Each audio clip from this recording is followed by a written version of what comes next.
Buenos días, tengan todos ustedes, mis apreciados estudiantes, bienvenidos a esta nueva clase de razonamiento verbal. Vamos a continuar, chicos, o mejor dicho, vamos a comenzar un nuevo bimestre con este tema de la unidad 5. Si bien la unidad 5 se divide en dos partes, es decir, las series verbales es parte de la unidad 5, hasta allí llega el segundo bimestre, y a partir de las oraciones eliminadas comienza, muchachos, el tercer bimestre.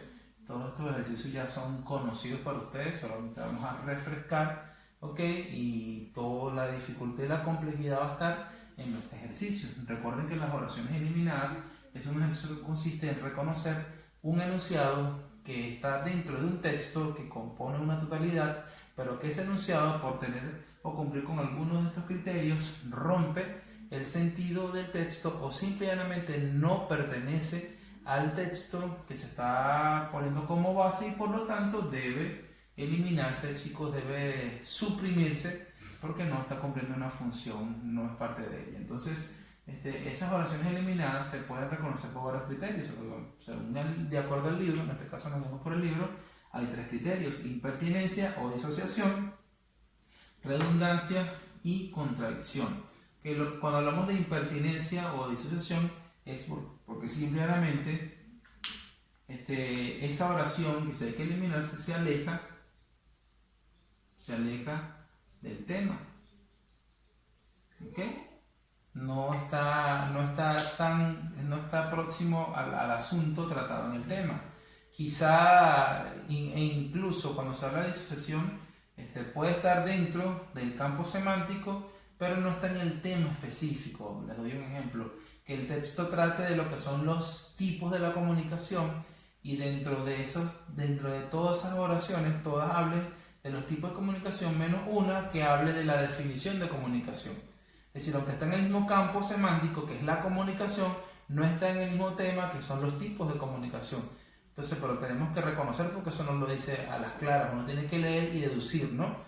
Primero, ¿cuál es el significado, cuál es el tema que une al texto? Lo primero que nos tenemos que preguntar: ¿de qué trata el texto? ¿En qué campo está? ¿En qué materia? Si trata de astrología, astronomía, biología, historia, ¿no? Tenemos que preguntarnos eso: ¿a qué área pertenece? ¿Cuál es el tema, el asunto del texto, ¿no? Unir eso y luego entonces cuál de esas oraciones, en este caso si cumple con este criterio, se aleja sensiblemente del tema, como el ejemplo que yo les estoy dando. El criterio de redundancia es cuando en este caso hay una oración que repite una idea. Es decir, hay una oración que dice lo mismo, ¿ok? O mejor dicho, si hay una oración que dice lo mismo que otra oración que está mucho mejor redactada. Hay dos formas, ¿ok? Hay dos formas de reconocer esta redundancia, porque puede ser que las oraciones que están repetidas, que más o menos aproximadamente digan lo mismo de manera explícita, no sé, es decir, cuando es explícito, cuando simplemente se cambian algunas palabras, pero dicen lo mismo, o simplemente cuando no dicen lo mismo, pero sugieren que está dando la misma información prácticamente igual, pero ya las palabras cambian bastante, o sea, hay que pensar un poquito más, hay que deducir, hay que inferir.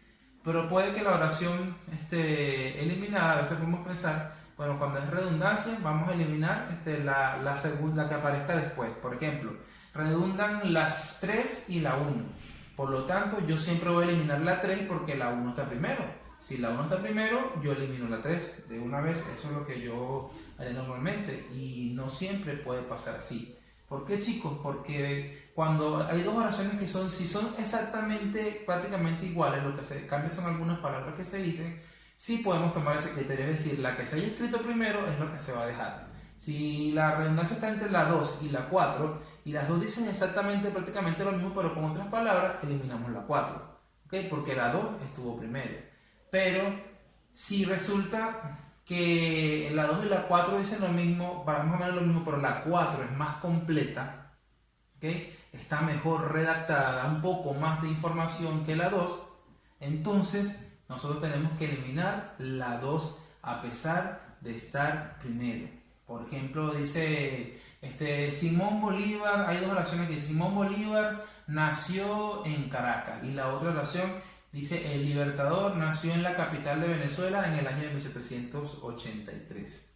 Es decir, las dos repiten, redundan, porque hablan del nacimiento, pero, ok, la segunda, a pesar de ser la segunda, dice la fecha exacta y la primera no da ese dato preciso. Entonces, ¿cuál vamos a dejar? ¿La primera? ¿Puede estar primero? No. Tenemos que eliminar la segunda porque da una cifra exacta de cuándo nació, no solamente dónde, sino cuándo nació. ¿Okay? Espero que se estén entendiendo entonces eso. Y finalmente la contradicción es porque una idea, ¿okay?, se opone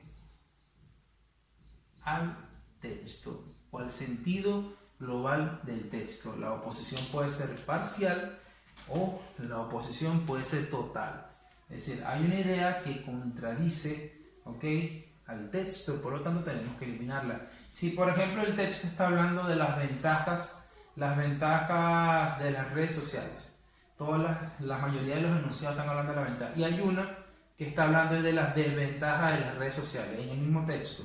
Esa idea está oponiéndose al sentido del texto, a lo que está contradiciendo a lo que dice, y por lo tanto tenemos, chicos, que eliminarla, ¿ok? Entonces eso es algo así, reconocer cuál es la idea que se opone o que contradice o que distorsiona, ¿ok?, que resulta ser una ironía dentro del sentido del texto y que no se ha hecho de manera intencional. Muchas veces nos pasa eso cuando redactamos. De igual manera, chicos, la clave de todo esto es, como les digo, saber de qué área es el texto, en qué área está, en ciencia, arte, área de saber cuál es el tema del texto, qué tipo de discurso maneja, si es una exposición, si es una argumentación, si es una narración, y por supuesto entonces reconocer la relación que hay entre esas ideas, y saber cuál de ellas o dice lo mismo o contradice el sentido global o simplemente se aleja del tema. Y vamos entonces a hacer un stop para luego entonces resolver unos ejercicios.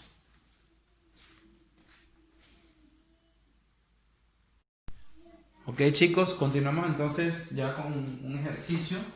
Okay, aquí voy a matar 3 pájaros en un solo tiro, ya van a ver. Okay, tenemos este ejercicio. Leemos el texto total.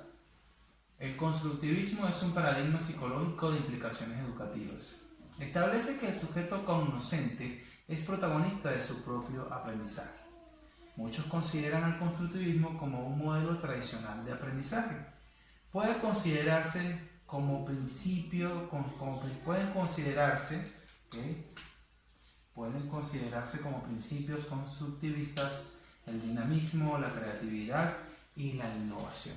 ¿Okay? Entonces estamos hablando, obviamente se está hablando del constructivismo, pero tenemos que cerrar un poco más el tema, ¿no? De lo que se está hablando del asunto, tratar de precisar qué se dice del constructivismo. ¿Okay? Se está hablando a nivel, es un esbozo teórico del constructivismo, una especie de característica, ¿no? Primero, que es un paradigma que tiene implicaciones quiere decir que influye en la educación, ¿no? Que lo consideran como, aquí, el sujeto cognoscente. El sujeto cognoscente quiere decir el sujeto que conoce, ¿ok? El aprendiz, la persona que aprende, es un término técnico para sujeto cognoscente. Es protagonista de su propio aprendizaje, porque recuerda que está relacionado con la educación a pesar de ser un paradigma psicológico. Muchos consideran el constructivismo como un modelo tradicional de aprendizaje. Puede considerarse como principios constructivistas el dinamismo, la creatividad, la innovación, o sea, elementos muy interesantes, ¿no?, dentro del constructivismo. Pero ¿qué sucede entonces, chicos? Si se hablan de las características, hay una oración que, si bien habla del constructivismo, ¿okay?, y habla quizá de una característica del constructivismo, difiere, distorsiona, contradice lo que se está diciendo en el resto. Y es la oración número 3, chicos. Porque si tú dices que el constructivismo es un modelo tradicional, entonces el estudiante, el sujeto cognoscente, no puede ser protagonista de su propio aprendizaje, porque ustedes saben que un modelo tradicional, lo saben muy bien, los estudiantes no son protagonistas de su propio aprendizaje, mucho menos va a ser tan dinámico, tan creativo, tan innovador. Lo tradicional no es así. Por lo tanto, esta oración cumple con el criterio de contradicción, se opone al resto de las ideas, o por lo menos a estas 2 ideas, parcialmente, ¿no? Cuando es total es porque se opone a las 3 ideas. Cuando es parcial es porque se opone a al menos a una o a dos. En este caso se opone a esta y a esta. ¿Okay? Porque al ser tradicional, el estudiante el sujeto conociente no es protagonista de su propio aprendizaje y tampoco entonces es tan dinámico, tan creativo y tan innovador. Ahora vamos a poner un ejemplo. Este fue el criterio de contradicción. Vamos a establecer otra idea que puede ser eliminada, pero por otro criterio. Ok, voy a copiarlo aquí.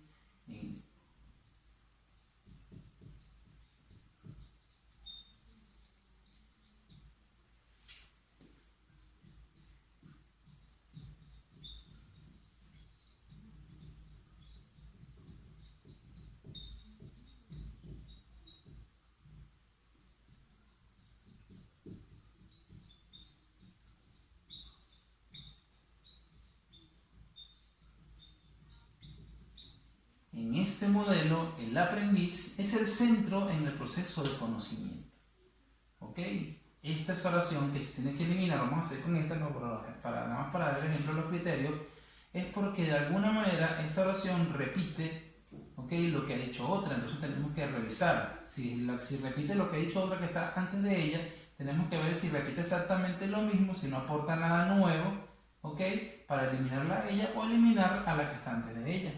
En este caso, repite la que dice la 2, porque en este modelo el aprendiz, es decir, el sujeto conocente, es protagonista, es decir, el centro de su propio aprendizaje, es decir, del proceso de conocimiento. O sea, dice prácticamente lo mismo con otras palabras. Por lo tanto, se le da prioridad a la que está primero, que es la 2, y sigue siendo entonces la oración eliminada esta que está aquí. Si esta aportara muchos más elementos que esta, entonces eliminaríamos la que está antes. Recuerden eso, ya les dije, ¿no?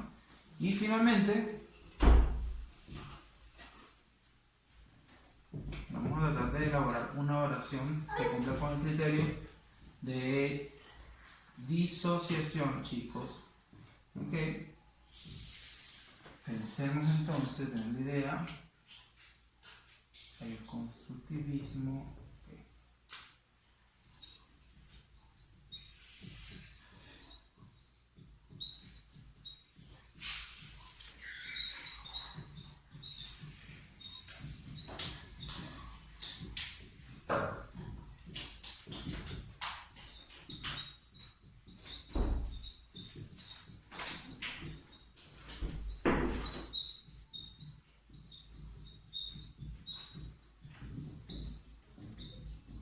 Muere el plumón, ¿cierto? Pero bueno, aquí estoy yo para leer. Existen diversas teorías psicológicas que han influido en el aprendizaje. Supongamos que este es el texto no completo y que yo he puesto esta opción. ¿Por qué sería la oración eliminada? Porque entonces ya sería el criterio de impertinencia o disociación.